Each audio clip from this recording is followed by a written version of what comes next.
In what movie did you like the bad guy more than the good guy? Squidward's just trying to live his life in peace and he has two man-children constantly annoying him. Trying to think of the actual ages of SpongeBob and Patrick is unsettling to me. Hercules, the Disney animated version. I really liked Hades' character. My sister loves Hades, the real one, not the one from the movie, and says that he chose to be the king of the underworld. Hades from the myths is one of the more likable gods for sure. In fact, the entire Greek mythology kind of fits this thread because Zeus is such a dick but was revered as the supreme deity. Dr. Houseman in Dirty Dancing.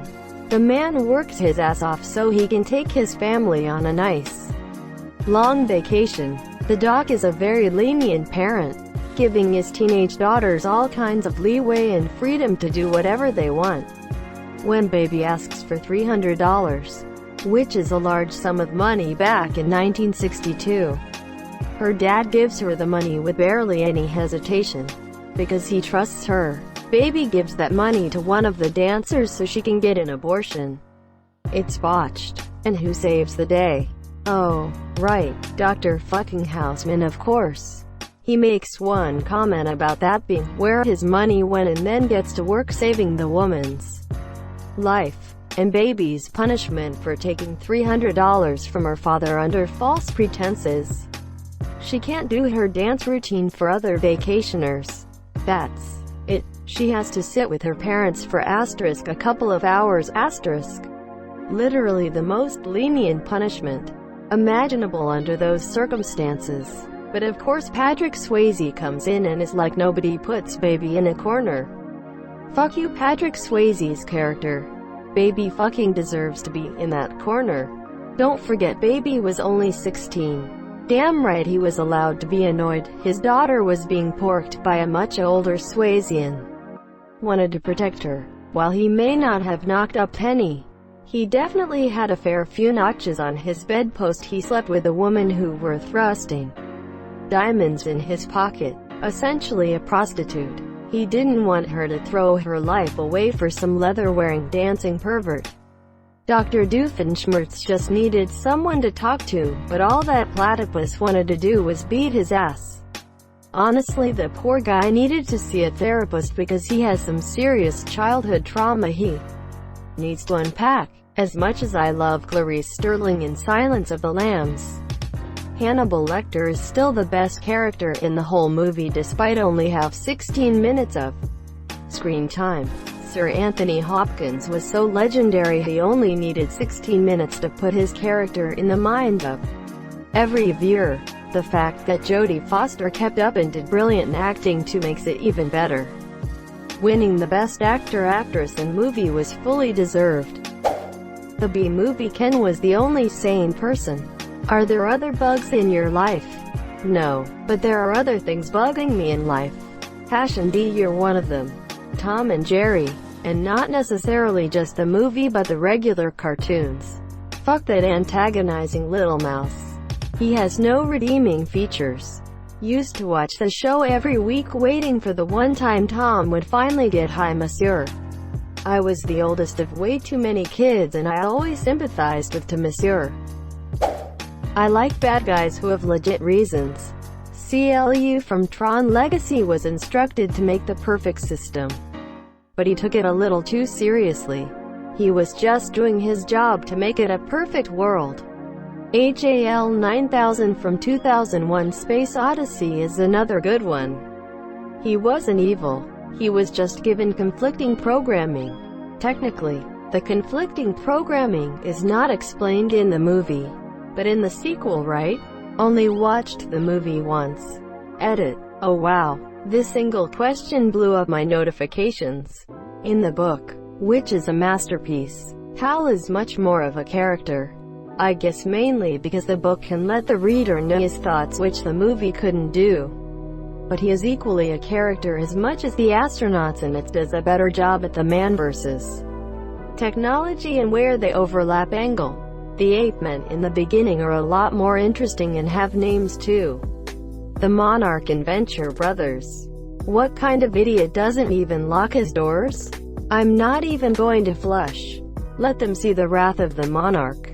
Quote, "What can I do to this guy that life hasn't already? I almost feel sorry for High Monsieur. Here I am, in the belly of the beast. And I don't even care. I don't even feel like taking a whiz on this. I used to dream of taking a whiz on this." Quote, Heat. De Niro, Pacino, don't let yourself get attached to anything you are not willing to walk out on in 30 seconds flat if you feel the heat around the corner. Agreed, though you could make an argument for Waingro being the actual antagonist for both. Fuck Waingro. Kung Fu Panda 2. I like cold calculating villains who don't need to be ultra strong or puppet masters to prove that they're a real threat. Shan was really interesting because he was smart in his strategy, and especially when he tries to stop his fate. But everything he does only seals it. Shan was honestly one of, if not the most intimidating animated villains around. You know what he could do. You know what he would do to get what he wants. Everything about him is just top-notch. His design, his motives, his fighting style, everything. Wile E. Coyote, dude was starving in the desert and just wanted to eat. I don't know how he can order all these gadgets and yet not order any food. Guy wanted to earn a meal. Man deserves to hunt. Meryl Streep's character in The Devil Wears Prada. So much more interesting than Anne Hathaway's character. And in many ways she was right. This is business at the top, and Anne Hathaway's character was a naive child wandering into a battle of giants. Anyone who doesn't want to be part of that world should just get the hell out of it. She showed a lot of patience with her and brought her far with the company. Considering that she was brand new to the game. The job success. For sure. You guys are both right, but Meryl Streep's character was still a nightmare of a boss. That's true. But the story was written from Anne's character's perspective. I'm sure that if Meryl's charter wrote a book about their relationship, it would be titled, "This Completely Unqualified, Overconfident Woman I Trained from Nothing Who Left Me the Minute She Was Becoming Useful." There's a reason why narrative bias is part of literary and cinematic analysis. The boyfriend in The Friends was the real villain. He just couldn't accept his GF new change for the better to have a solid A career. As a chef, I laughed at him bitching at her not being around enough or missing his birthday. Like, do they even know what kinds of hours chefs work? Especially in New York, how many holidays they miss. Not realistic at all, and all he had to do was put up with it for 1 year. To give her career a major boost, he was a fucking whiny loser. Especially if she was brand new. You have to work every weekend and holiday. I did in Milwaukee anyway. That was as a line cookout at culinary school. Emperor's New Groove, Isma and Kronk, they're entertaining to watch until today. The poison for Cusco. The poison chosen specifically to kill Cusco. Cusco's poison. As I get older, I sympathize more and more with the principal and sister in Ferris Bueller's Day Off. I agree. As I get older, it becomes increasingly clear that Ferris Bueller is a colossal, narcissistic bellend. Ferris did need to take more responsibility for his actions. But that does not excuse the principal ducking out of work, breaking into Ferris's house, and hitting their dog over the head with a ceramic pot. The principal really needed to accept the things he could not change and move on with his life. He took Ferris's action personally, instead of realizing Ferris's behavior had nothing to do with him, and Ferris would be out of his life soon anyways. Megamind, but that was kinda the point. His brain, just too THICC. I love you, random citizen. Quote, Rumpelstiltskin Once Upon a Time. Even before his redemption arc, he was just so much more entertaining for me than any of the good guys. Him and Regina were the true stars of that show. The Devil in Bedazzled, mainly because he's played by Elizabeth Hurley. Hilarious when Brendan Fraser can't stop crying at the sunset. In Despicable Me, I think the bad guy Gru is better than good guy Gru. Although I have some mixed feelings about it. Sure, good guy Gru was lovely to their adoptive girls and started to enjoy the world more and more, which I think was positive. and he was still a villain after all. But the evil Groot that didn't give a shit about others and just wanted to steal the moon was a bit funnier. I think Despicable Me would have been more interesting if, instead of turning good at the end, Groot had trained his daughters up to become supervillains in their own right.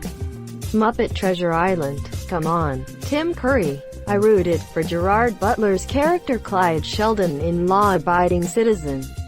I am amazed how long I had to scroll down to finally find mention of this movie. I completely agree. I wanted Gerard Butler's character to win. The Rock, Nicolas Cage, Sean Connery and Ed Harris. Harris assumed control of Alcatraz prison, a now tourist destination, and uses it as a missile launch site to threaten the US government for ransom. Monsieur, on the surface he looks like a bad guy, so Cage and Connery have to go stop High Monsieur. Later in the movie it's revealed that he only wants the reparations his dead men and their families are entitled to. He doesn't hurt any prisoners, and though he's given the opportunity, when the government declines, he admits he was never going to actually use the weapon. The movie is well written and the characters have depth enough to garner empathy for even the villain. Womack, why am I not surprised, you piece of shit? Just about everyone. I love horror, and as a kid I realized that if I rooted for the bad guy, it's less scary. Oh my god, that's genius. X-Men. Magneto was right. Magneto is indeed a complex villain. I won't say he's right, but I can see where he's coming from, monsieur.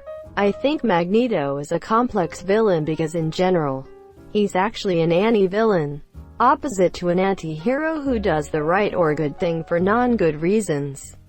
Magneto does bad things: theft, quasi-war, governmental corruption, and other super-villainy, for a good reason, the continuation and lives of his people. He has more in common with the heroes, Xavier, than he does with the true-to-type villains. He was right until he became the very thing he despised, killing non-mutants because mutants were superior. There's just something about Predator that keeps me interested.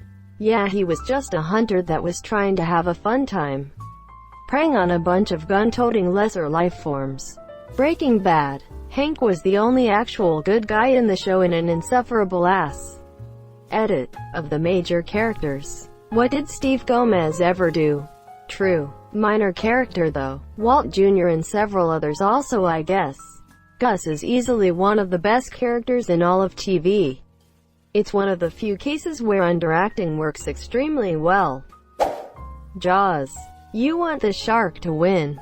In the book, pretty much every character is a complete shitbag with zero likable qualities. So you want the shark to eat their asses.